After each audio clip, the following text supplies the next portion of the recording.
भारत चीन के बीच पानी की लड़ाई की कहानी में, जो आपके लिए ज्योग्राफी का एक अच्छा लेसन हो सकता है। तो चलिए शुरू करते हैं तड़कती भड़कती और ताकतवर ब्रह्मपुत्र नदी से, जो भारत में आने से पहले तिब्बत में हिमालय की बर्फीली ऊंचाइयों से होकर अपना रास्ता तय करती है, जहां इसे इसके चीनी नाम यारलोंग सेंग पो से जाना जाता है।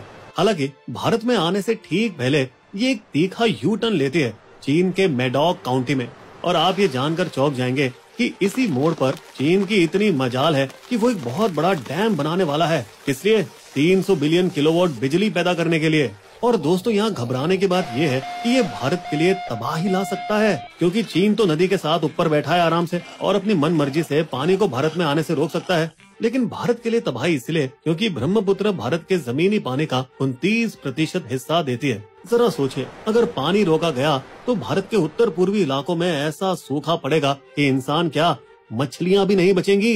या ये भी हो सकता है कि ये लाल ड्रैगन अचानक बिना चेतावनी के मानसून के टाइम ज्यादा। इससे भी ज्यादा डरावनी बात यह है कि डैम एक ऐसी जगह है जहां भूकंप बहुत आते हैं, और अगर डैम फट गया तो भारत की साइड पर तबाही को कोई रोक नहीं सकता।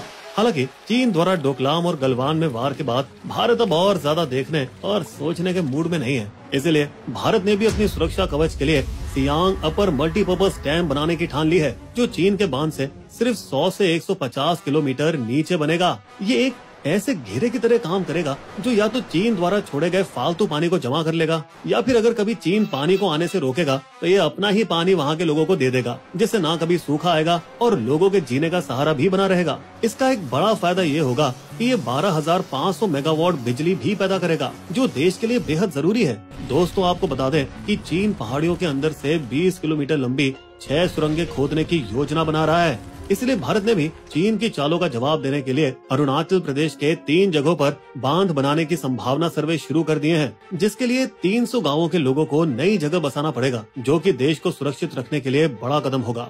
अभी हम आगे देखेंगे भारत चीन के बीच पानी के समझौते और क्यों ये बांध चीन की दगाबाजी है। जहां भारत और पाकिस्तान के बीच 1960 में सिंधु नदी के पानी को बराबर बांटने का समझौता हुआ था, वहीं भारत और चीन के बीच कोई समझौता नहीं हुआ है जो उन्हें पानी का बराबर बंटवारा करने के लिए मजबूर करे। न ही ये दोनों देशों ने संयुक्त राष्ट्र की उस संधि पर हस्ताक्षर किए हैं जो पानी का सही से बंटवारा करने की बात करती है। लेकिन 2004 में तिब्बत में ग्लेशियर झील फटने से आई हिमाचल में भयानक बाढ़ से हालात काफी बदले हैं। इस पर हमने स्टोरी भी की है। 2005 में भारत और चीन बाढ़ से जुड़ी जानकारी साझा करने के लिए भाई भाई तो हुए, लेकिन पिछले कुछ सालों में दगाबाज चीन ने जरूरी जानकारियां छिपाई हैं। भारत और बांग्लादेश के बीच भी पानी समझौता है, लेकिन चीन का नया बांध इस समझौते के चीथड़े उड़ा सकता है, क्योंकि ब्रह्मपुत्र नदी बांग्लादेश में भी बहती है। तो इन सबसे आखिर क्या समझे गुरु? चीन का यह नया बांध भारत की पीठ में छुरा घोंपने जैसा है। दोस्तों, वैसे चीन ने हाल ही में बॉर्डर से आर्मी कम करके रिश्ते सुधारने का भरोसा तो दिलाया था, तो क्या वो भारत के साथ भी पानी के मुद्दे को सुलझाने पर भी परिपक्वता दिखाएगा,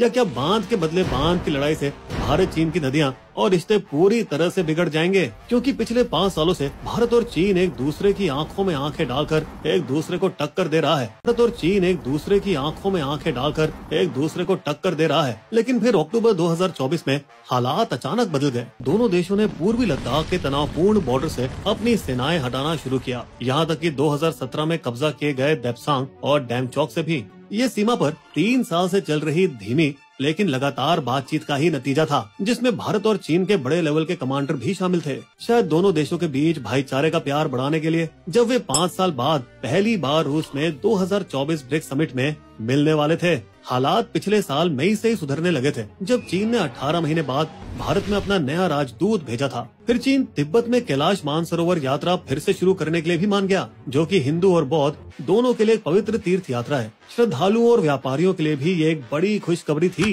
कि अब यहाँ वीजा मिलना आसान हो गया और सीधी उड़ानें दोबारा शुरू कर दी गयी। दोस्तों, वैसे चीन पहले से ही भारत का सबसे बड़ा ट्रेडिंग पार्टनर तो था ही, और इस साल तो 118 अरब डॉलर से भी ज्यादा व्यापार होने की संभावनाएं हैं। लेकिन पर्दे के पीछे सच्चाई दोस्तों वही है जो कभी नहीं बदलेगी, क्योंकि अरुणाचल प्रदेश के बॉर्डर के पास चीन की सेना अपने इलाके में तेजी से कई गांव बसा रही है, महत्वपूर्ण तवांग सेक्टर में, जहां चीन चुपचाप अपने सैनिकों के लिए नई छावनियां, पक्की सड़कें और छोटे शॉर्टकट रास्ते बना रही है ताकि जरूरत पड़ने पर वे इन्हें तुरंत काम पर लगा सके। और हाल ही दिसंबर 2024 में दोनों देशों के विदेश मंत्रियों के झप्पी मारने के बावजूद चल भाई एक दूसरे की भूल चूक माफ, नई शुरुआत करें। कुछ दिनों के बाद चीन ने ऐसा धोखा दिया जिसकी भारत को लंबे समय से आशंका थी, जब 2024 के क्रिसमस पर चीन ने दुनिया के सबसे बड़े बांध के निर्माण की घोषणा कर दी। 137 अरब डॉलर की योजना जो ब्रह्मपुत्र नदी पर बनेगी। भारत की अरुणाचल सीमा से महज 30 किलोमीटर दूर ये बहुत बड़ा बांध फिर इन दोनों देशों के बीच मुश्किल से बनी शांति को तोड़ सकता है। बिस्बो की शायरी। ड्रैगन के संग अच्छे रिश्ते पकड़ रहे रफ्तार, लेकिन उसकी करतूतों से फिर से आए दरार।